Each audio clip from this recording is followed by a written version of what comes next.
देखा एक ख्वाब तो सिलसिले हुए, दूर तक निगाह में गुम खिले। ये गिला है आपकी निगाहों से, फूल भी हो दरमिया तो फासले हुए, देखा एक ख्वाब तो ये सिलसिले हुए।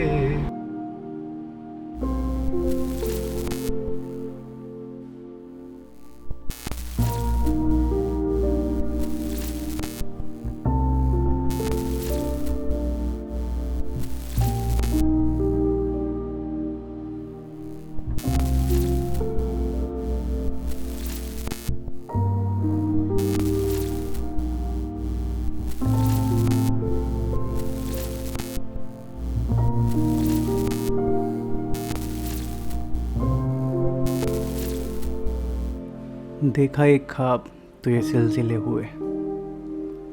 कुछ महीनों पहले एक ख्वाब जैसा दिखने वाला ट्रिप अब पूरा होने वाला था, और इस ख्वाब के पीछे भागते भागते मैं आ गया था पटना, बिहार, अपनी बोतल नंबर 11 भरने के लिए। और पटना नाम सुन के आपके मन में जो जो भी आता है सब निकाल दीजिए, क्योंकि पटना मुझे कुछ ऐसा मिला।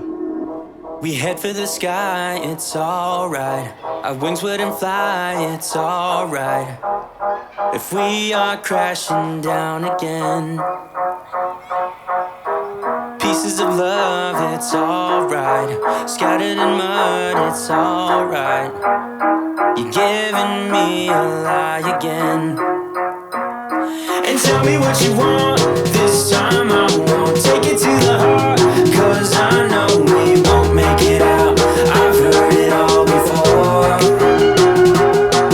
Yeah, tell me what you want, let me hear that I'm the only one. You know that we won't make it out. We've heard it all before. It's alright. It's alright. It's alright. It's alright. It's alright, so let's move on. It's alright, so let's move on. It's alright, so let's move on. It's alright, so let's move on. It's alright, so let's move on. It's alright, so let's move on. It's alright, so let's move on. It's alright, so let's move on. Alright, so let's move on.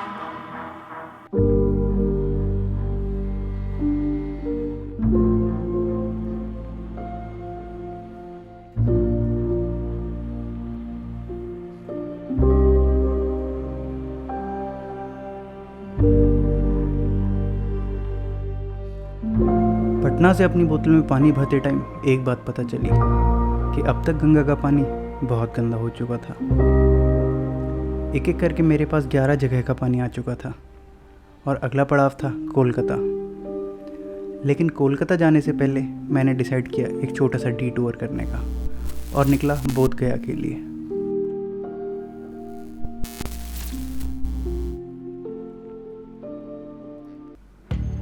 बोध गया पटना से 110 kilometre दूर है, और माना जाता है कि सिद्धार्थ को इसी जगह अपनी एनलाइटनमेंट यानी सिद्धि मिली थी।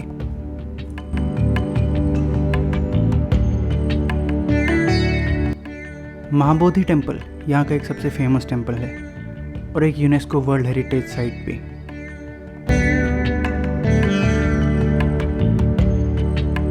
भगवान बुद्ध जब अपने एनलाइटनमेंट के सफ़र पे निकले थे तो तीसरा हफ्ता उन्होंने इसी जगह घूमते हुए बिताया था, और यहाँ आपको मिलेंगे उनके फुटप्रिंट्स,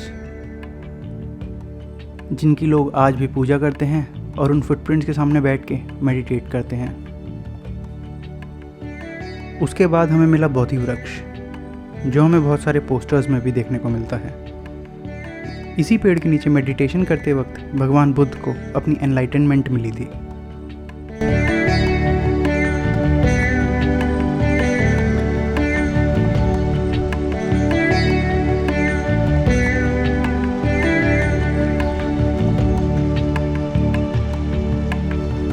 बोधगया में जो एक और चीज़ फेमस है वो है द ग्रेट बुद्धा स्टैचू, जिसमें भगवान बुद्ध ध्यान मुद्रा में बैठे हैं और इस स्टैचू की हाइट है 80 फीट।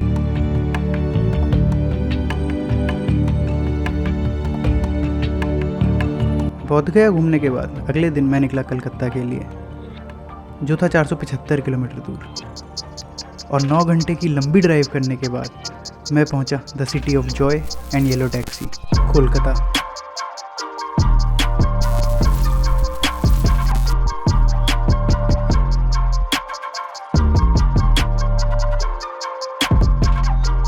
वैसे तो कोलकाता 1, 2 या 3 दिन में घूमना इम्पॉसिबल है, बट फिर भी मैंने ट्राई किया और सनराइज़ देखने के लिए मैं पहुंचा प्रिंसेप घाट अपने हॉस्टल में बने नए दोस्तों के साथ।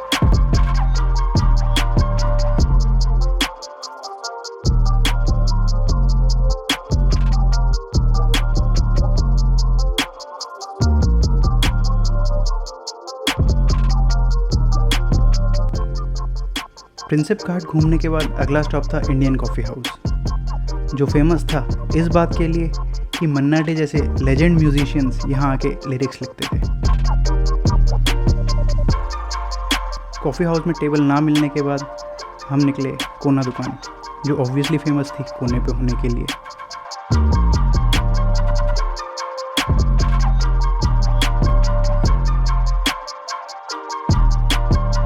और ब्रेकफास्ट करने के बाद मैंने लिया ऑटो और निकला अपनी नेक्स्ट डेस्टिनेशन के लिए, जो थी विक्टोरिया मेमोरियल। हालांकि ये बनाया गया था क्वीन विक्टोरिया के लिए, लेकिन आयरॉनिकली इसमें अब सुभाष चंद्र बोस के सभी लेटर्स और प्री इंडिपेंडेंस एरा के सारे इंपॉर्टेंट डॉक्यूमेंट्स और पिक्चर्स रखे हुए हैं।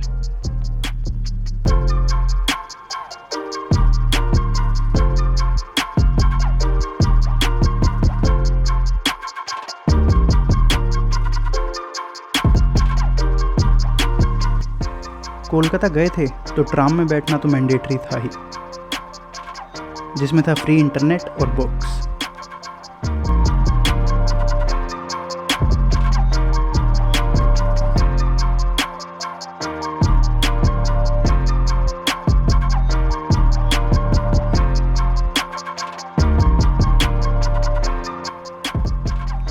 ट्राम से उतरा तो देखा हाथ रिक्शा और पहुंचा हावड़ा ब्रिज अपनी 12वीं बोतल भरने के लिए।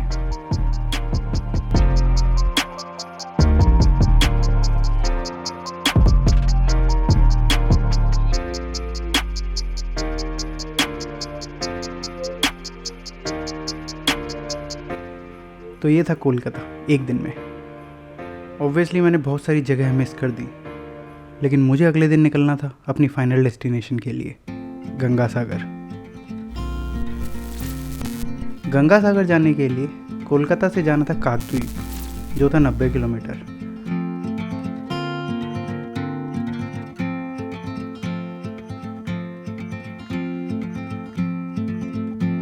और आगे का सफ़र होना था फेरी से।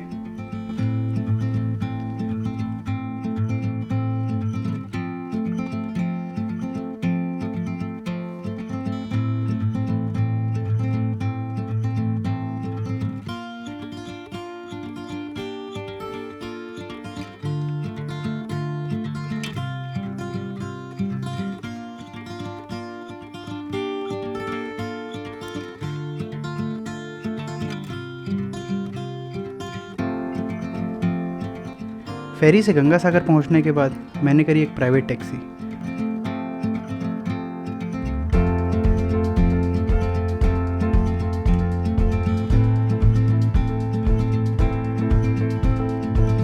और पहुंचा कपिल मुनि के आश्रम, जो था इस प्रोजेक्ट का फाइनल डेस्टिनेशन।